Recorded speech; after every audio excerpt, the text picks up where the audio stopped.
এটা আমাদের ধাত্রীগ্রামের বলখেলা মাঠে প্যান্ডেল গাইস, তোমরা দেখতেই পাচ্ছ। এবার থিম হচ্ছে বাঁশের কঞ্চির থিম 2024 সালে। 2024 সালে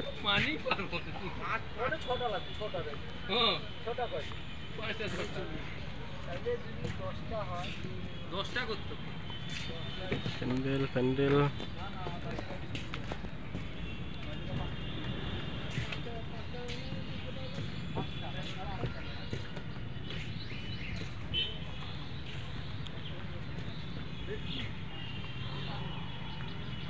এবার থিম সেরা আছে গাইস আগের বছরের থেকে।